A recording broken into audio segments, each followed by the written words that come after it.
On the evening of March 9, 1945, across the captured Mariana Islands in the Pacific, sunset painted the sky as ground crews performed final checks on 325 Boeing B-29 Superfortress bombers. Major General Curtis LeMay, commanding the 21st Bomber Command, had ordered the most radical transformation in bombing tactics of the Pacific War. In bomb bays packed beyond normal capacity, crews loaded cluster bombs containing 520M69 incendiary bomblets per aircraft, each filled with napalm that would burn at 800 degrees Fahrenheit.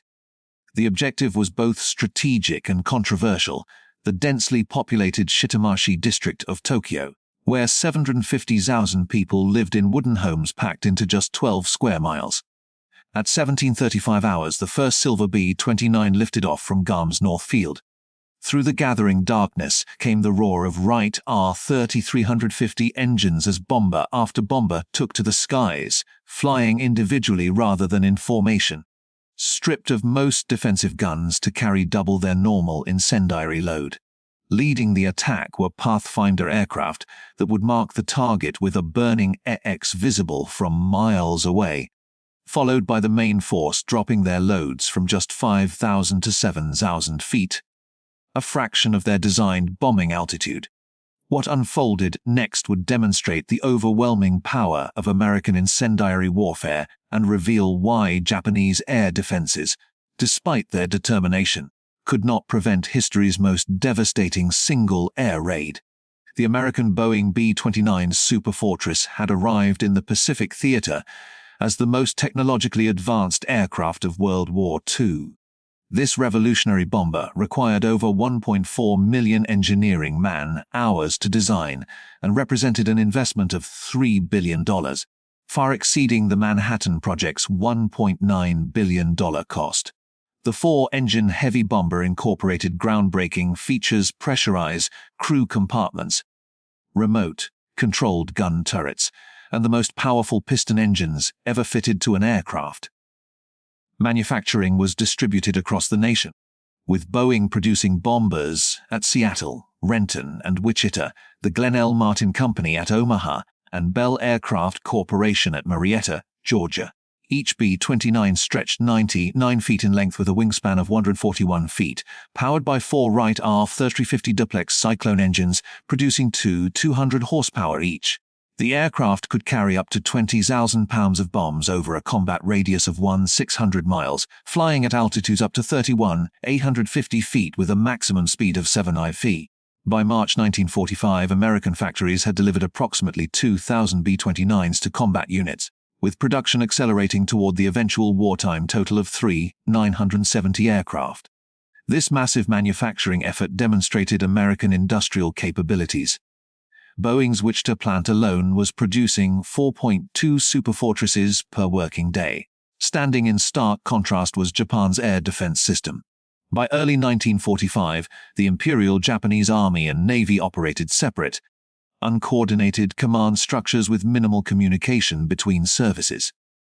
Their primary night fighter, the Nakajima J-1N1 Gecko, ARVing, had been hastily converted from a reconnaissance aircraft, armed with twin Twintinov Type 99 cannons, firing upward at a 30-degree angle and another pair firing downward. The Gecko could theoretically attack bombers from unexpected angles. However, Japan had produced only 479 of these aircraft throughout the war, with many already lost. The Kawasaki Ki-45 Toryu, NIC, served as another night fighter option, equipped with a 37mm cannon in the nose and oblique firing 20mm cannons, but only FUN 701 had been manufactured since 1941. Without radar for night interception, these aircraft relied on searchlights and visual identification, nearly impossible tasks against fast-moving bombers in darkness. Ground-based defenses were equally inadequate. Tokyo possessed fewer than 500 heavy anti-aircraft guns defending the entire metropolitan area. The Type 99 A-80mm gun provided the main high-altitude defense, while the Type 98 20mm cannon offered close-range protection with an effective ceiling with only 500 feet. Most critically, Japan lacked fire control radar for anti-aircraft artillery. depending instead on optical rangefinders and sound locators that became useless in poor weather or at night. The numbers told a sobering story. While America could deploy hundreds of B-29s from the Marianas alone, Japanese forces operated perhaps 200 operational night fighters throughout the home islands by March 1945. Fuel shortages restricted training flights, leaving new pilots with minimal night flying experience. Aviation gasoline had become so scarce that many aircraft were grounded to preserve fuel for defensive operations against the expected American invasion. Major General Curtis LeMay had assumed command of the 21st Bomber Command in January 1945, inheriting a strategic bombing campaign that had failed to achieve decisive results. Previous high-altitude precision bombing raids from 30,000 feet had proven ineffective due to the jet stream. Winds exceeding 200 mph that scattered bounds from intended targets. Engine strain from climbing to altitude with heavy bomb loads caused frequent mechanical failures, with magnesium alloy components overheating beyond safe operating temperatures. Cloud cover obscured targets 70% of the time, forcing bombardiers to rely on primitive radar. After analyzing these operational challenges, LeMay made a revolutionary decision that would transform the air war against Japan. The new tactics were radical yet logical. LeMay ordered all defensive guns removed except for tail positions, allowing each B-29 to carry 7 tons of incendiaries instead of the usual 3.5 tons of high explosives. Flying at 5,000 to 9,000 feet would avoid the jet stream, reduce engine strain, and improve bombing accuracy. Night attacks would minimize exposure to Japanese fighters, which lacked radar and trained night fighter pilots. Individual aircraft would navigate by low-round radio signals, attacking in a continuous stream over several hours rather than concentrated formations. Weather forecasters predicted ideal conditions for March 9-10. Clear skies with strong surface winds that would spread fires across the target area. The target selection revealed the operation's strategic nature. American planners selected areas where Japanese cottage industries produced aircraft parts, electrical equipment, and precision instruments in small workshops integrated within residential zones. Intelligence officers had consulted maps produced by the Office of Strategic Services, ranking Tokyo's wards by their infrastructure density, utilizing pre-war Japanese urban planning documents. The selected zone in northeastern Tokyo included the Asakusa, Honjo, and Fukugawa wards. Working-class neighborhoods with extremely high population density where extended families lived in wooden structures separated by narrow alleys. The M-69 Incendiary bomblet represented advanced warfare technology. This hexagonal steel pipe measured 3 inches in diameter and 20 inches long, weighing 6 pounds.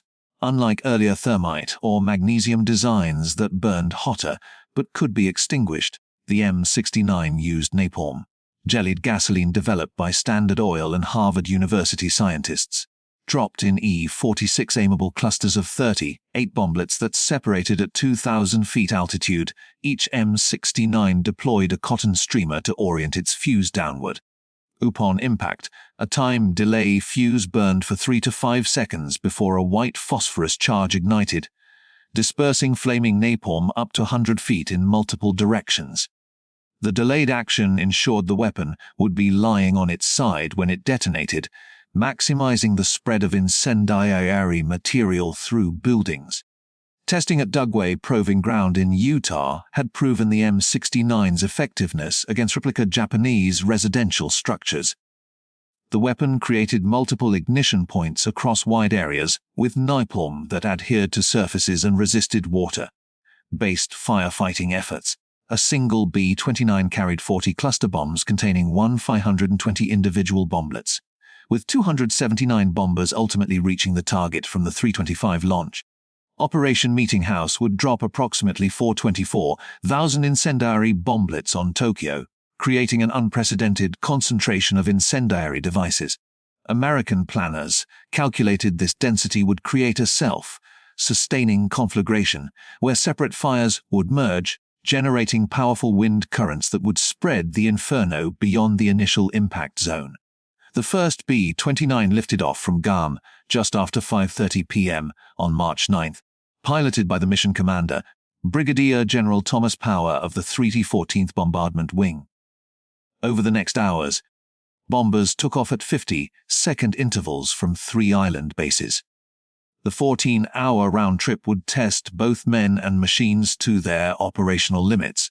Crews flew in lighter flight gear instead of heavy suits, taking advantage of the lower altitude's warmer temperatures. Without the weight of guns, gunners, and ammunition, the B-29s climbed efficiently, conserving fuel during the 500-mile journey to Japan. As they approached the Japanese coast, Mount Fuji's snow-capped peak served as a prominent navigation checkpoint. Air raid sirens sounded in Tokyo around 10:30 p.m., though most inhabitants initially remained in their homes.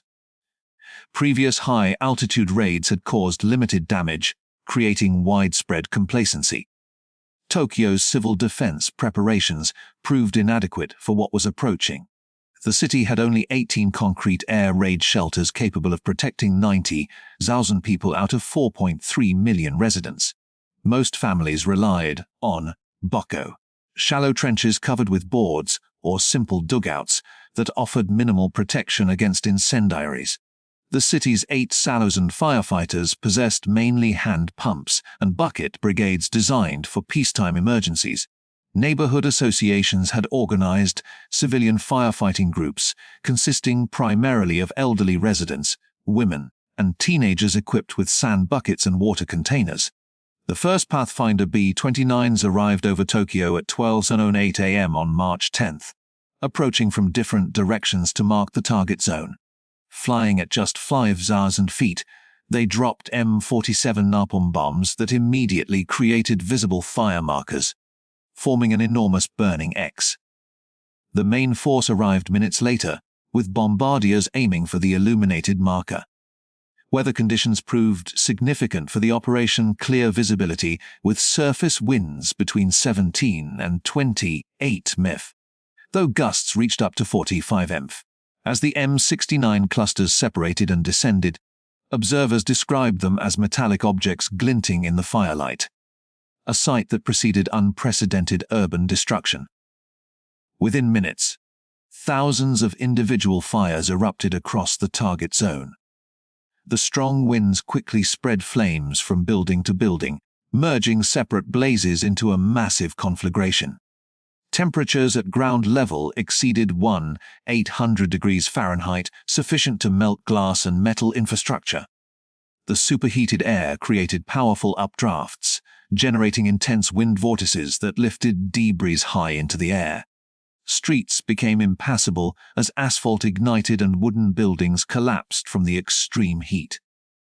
The sound of the inferno overwhelmed all other noise, while smoke and heat reduced visibility to mere feet.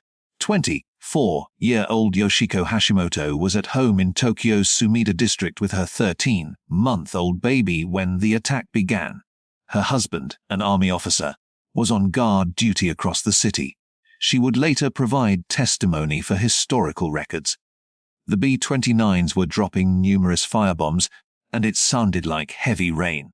I was astounded to see the intensity of the air raid. I had never seen one before. As fires spread rapidly, Yoshiko fled with her parents' baby and sisters through streets filled with evacuating residents. The narrow alleys of Shitamachi became extremely dangerous as thousands attempted to escape simultaneously.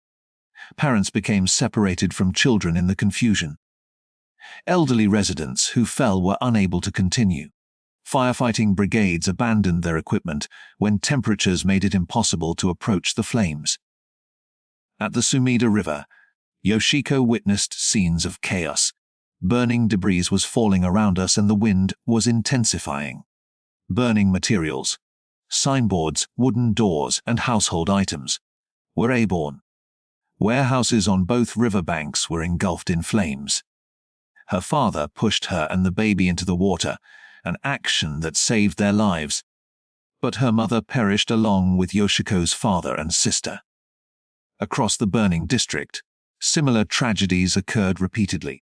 Those who entered canals faced extreme water temperatures. Others were overwhelmed in the rush as thousands tried to reach water simultaneously. The conflagrations' winds were powerful enough to move people significant distances, while some were found far from their original locations. Police stations, hospitals, and designated evacuation centers became surrounded by flames. At Kikukawa Elementary School, a designated shelter, investigators later found only metal objects and remains among the ashes where hundreds had sought safety. Buddhist temples that had existed for centuries were destroyed along with those who had sought shelter there. The extreme conditions created by the inferno meant that even those in shelters faced severe challenges from heat and smoke. The superheated air caused severe respiratory damage to those exposed even briefly. Following the raid, casualty estimates varied significantly among different authorities. The United States Strategic Bombing Survey calculated 87,793 fatalities and 49,018 injuries. The Tokyo Metropolitan Police Department reported 83,793 deaths and 49,018 wounded. The Tokyo Fire Department estimated 97,000 killed and 105,000 wounded. Historical consensus indicates that over 100,000 people died, exceeding the immediate casualties from either atomic bombing. The attack destroyed 267,171 buildings across 15.8 square miles, eliminating 25% of Tokyo's structures. Over 1 million survivors lost their homes. The industrial impact was severe. More than half of Tokyo's manufacturing occurred in small workshops within residential areas, and their destruction significantly impacted production of essential war materials. Thousands of skilled workers were lost or displaced from the city. American losses were comparatively minimal. 14 B-29s failed to return, with 96 airmen listed as killed or missing. Several bombers encountered severe turbulence from thermal updrafts created by the fires, causing loss of control. Others received anti-aircraft damage during their low-level runs, though Japanese gunners struggled to track aircraft at such unusual altitudes. Aircrew members later reported detecting smoke even at their operational altitude. Crews who had initially questioned LeMay's tactics were sobered by the operation's scale and impact. General LeMay later reflected on the moral implications. "I suppose if I had lost the war, I would have been tried as a war criminal." General Arnold sent congratulations. "This shows your crews have the guts for anything." The operation's impact immediately influenced American strategy. Within 10 days, similar raids struck Nagoya, Osaka, and Kobe, affecting Japan's 4 largest cities. The campaign then paused only because the 21st Bomber Command had exhausted its incendiary bomb supply. Production immediately increased, with American factories prioritizing M69 manufacturing. The contrast between American and Japanese capabilities had reached its maximum disparity. While the United States could replace lost B-29s within weeks, Japan could not rebuild its destroyed urban areas or replace lost workers. American industrial production exceeded Japan's by a factor of 10. The B-29 program's $3 billion cost exceeded Japan's entire 1945 military budget, while America produced 50,000 tons of incendiary bombs monthly by mid-1945. Japan struggled to maintain basic ammunition supplies. The methodical nature of American operations reflected a scientific approach to warfare. The Chemical Warfare Service had constructed detailed replicas of Japanese neighborhoods at Dugway Proving Ground using pre-war architectural plans. Standard Oil Development Company created napalm through extensive chemical research. Harvard and the University of Chicago contributed analytical studies on fire propagation patterns. This integration of scientific research with military operations contrasted with Japanese military doctrine that emphasized traditional values over material considerations, an approach and proved inadequate against modern warfare methods. Japan's inability to develop effective countermeasures demonstrated strategic limitations. despite the February 25 preliminary raid that destroyed 28,000 buildings. Authorities made minimal improvements to fire defenses. Proposals to create fire breaks by demolishing buildings were not implemented. Evacuation plans remained largely theoretical. Military authorities insisted civilians maintain their positions, even as intelligence indicated massive incendiary raids were planned. This situation resulted from inter-service coordination failures and leadership constraints. The Japanese night fighter forces' limited effectiveness exposed the technical disparity. Pilots like Lieutenant Tsuchiyo Endo achieved individual successes. He was credited with 8 B-29 interceptions, but these were exceptional cases. Most night fighter pilots could not locate targets in darkness, especially once smoke obscured visibility. Without airborne radar, pilots depended on ground controllers using acoustic detection, methods that became ineffective once fires started. The few pilots who intercepted B-29s found their 20mm cannons often insufficient against the bomber's robust construction unless they achieved critical hits on engines or fuel systems.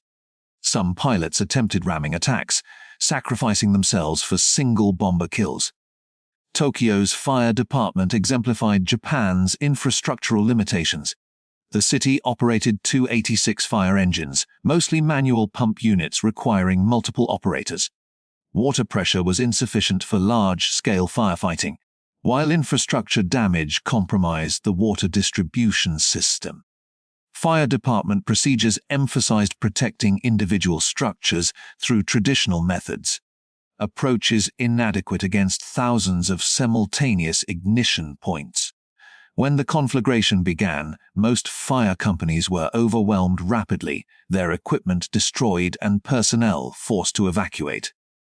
The psychological impact on survivors was profound and lasting.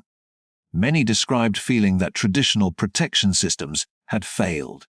Refugees departing Tokyo spread accounts throughout Japan, their experiences contradicting official information about the war situation. Worker attendance at factories declined significantly as civilians lost confidence. The term, routine air raid, entered common usage as cities were systematically targeted. By August 1945, 66 Japanese cities had experienced major incendiary attacks, with much of urban Japan severely damaged before the atomic bombings occurred. The operation's success influenced American planning for Operation Downfall, the planned invasion of Japan. Military planners calculated that continued incendiary raids would eliminate remaining industrial capacity by October. LeMay believed that strategic bombing alone might compel surrender without requiring invasion. Joint Chiefs of Staff estimates indicated that conventional bombing had already caused approximately 900 Zaulos and civilian casualties and would cause millions more if the conflict continued. These assessments influenced President Truman's decision regarding atomic weapons, viewing them not as alternatives to conventional bombing, but as potentially decisive psychological weapons. The human dimension transcended national boundaries. American aircrews carried psychological burdens for years, processing their role in the operation despite wartime context.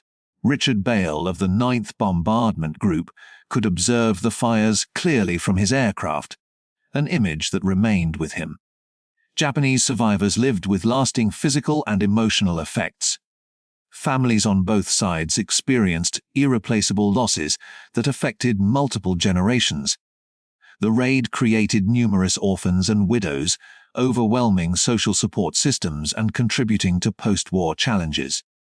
Recovery efforts revealed the comprehensive nature of the destruction. Medical facilities in the target area were eliminated along with educational institutions, religious buildings, and administrative centers. The morning of March 10th revealed a transformed landscape where eastern Tokyo had existed. Only concrete and brick structures remained standing across miles of ash-covered ground. Survivors searched through unrecognizable areas for landmarks that no longer existed. Recovery teams required heavy equipment to clear areas. Many victims could not be identified. Mass funeral services continued for weeks. Waterways remained blocked with debris for extended periods. The industrial impact exceeded initial projections. Tokyo's eastern districts contained thousands of small workshops where families produced specialized components. Precision instruments, electrical components, mechanical fittings. Their elimination disrupted supply chains supporting major factories. The loss of experienced craftsmen, machinists, and technical specialists who required years of training proved irreplaceable. Worker productivity in surviving facilities declined as employees dealt with personal losses, housing challenges, and diminished morale. The campaign's expansion proceeded systematically after replenishing incendiary supplies. Operations resumed in May with refined techniques, achieving greater efficiency. By July, B-29s were distributing warning leaflets before raids, informing civilians which cities were targeted next. Psychological operations demonstrating complete air superiority. These missions became routine operations, with some encountering minimal opposition. Japanese defensive capabilities progressively weakened as experienced pilots were lost, ammunition depleted, and civil defense systems collapsed. Weather conditions' role in amplifying the operation's effects demonstrated American utilization of environmental factors. The March 9-10 raid was deliberately scheduled for predicted strong winds following a dry period. Meteorologists analyzed Japanese weather patterns extensively, identifying optimal conditions for fire spread. The varying wind speeds that night, between 17 and 45 mph depending on location, exceeded some predictions. This integration of meteorological science with military planning exemplified American operational approaches. Individual B-29 crews experienced the mission differently than planners anticipated. Many were affected by observing the scale of destruction below. Aircrew members reported that smoke and atmospheric disturbance were detectable at operational altitudes. Pilots managed aircraft through severe turbulence created by thermal conditions. Some crew members later requested different assignments, struggling to reconcile their participation with personal values. Others focused on the strategic objective of ending the conflict quickly. Japanese military response revealed command and control limitations. Anti-aircraft units engaged continuously but achieved limited success in darkness and smoke. Fighter squadrons launched 90 sorties but accomplished scattered interceptions. Fire department leadership received insufficient warning about the raid's scale. Military authorities prioritized protecting government and military facilities while civilian areas burned. Communications failed as infrastructure was destroyed and messengers could not traverse affected areas. Post-war memorialization reflects evolving historical perspectives. Unlike Hiroshima and Nagasaki, which gained international recognition, Tokyo's firebombing remained less widely known outside Japan. Survivors advocated for decades to have their experiences documented. Katsumoto Sato, himself a survivor, established the center of the Tokyo raids and war damages, preserving testimonies that might otherwise have been lost. The challenge of commemorating civilian losses while acknowledging historical context created complex memorial narratives. Contemporary military strategists study Operation Meeting House for insights about our air power capabilities and limitations. The raid demonstrated that urban destruction alone doesn't guarantee immediate surrender. Japan continued resistance for 5 more months. It proved that technical advantages can overcome geographic challenges, but showed that distinguishing between military and civilian targets becomes extremely difficult in modern warfare. The evolution from precision to area bombing revealed escalation dynamics in total war. The 21st Bomber Command initially attempted precision strikes following established doctrine. When these proved ineffective, LeMay shifted to area incendiary attacks that were operationally simpler and more impactful. This progression occurred through operational decisions rather than explicit policy changes. By March 1945, urban area attacks had become routine, with target selection based on population density and industrial distribution rather than specific military installations. Survivor testimonies document lasting trauma. Many experienced persistent psychological effects decades later. Children separated from families often never learned their relatives' fates. Yoshiko Hashimoto's testimony remains in historical archives. The memory of that night never leaves me. My mother, father, and sister died while my baby and I survived. I think about them every day. The social structure of working-class Tokyo was fundamentally altered. Extended families dispersed.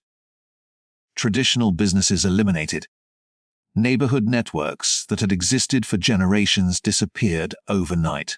The ultimate assessment of Operation Meeting House involves its role in ending the war. While historians debate whether strategic bombing alone could have compelled surrender, the raids clearly accelerated Japan's military collapse.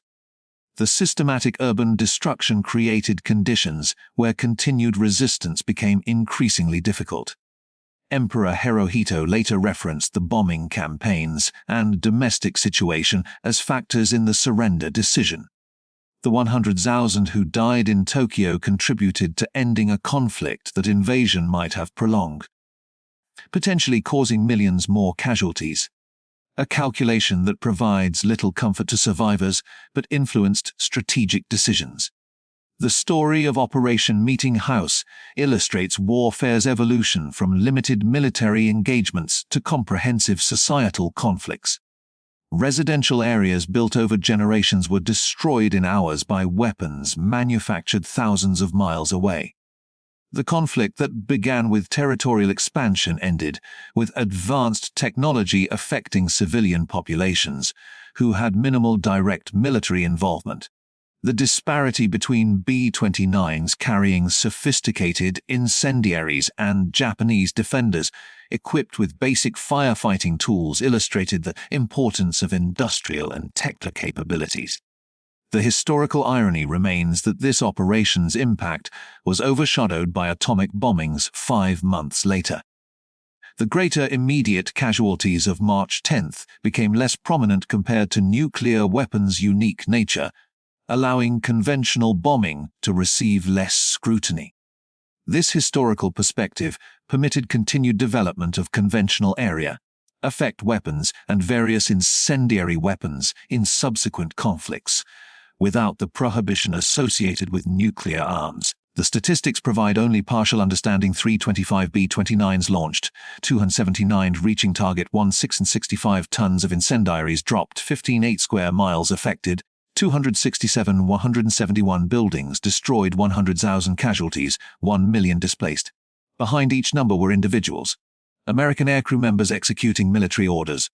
Japanese families in residential areas. Children separated from parents. Survivors dealing with profound losses. Operation Meeting House remains history's most destructive air raid, serving not as a military achievement, but as a sobering reminder about modern warfare's capacity for destruction, where strategic objectives can justify extensive civilian impact and entire populations become affected by industrial-scale conflict.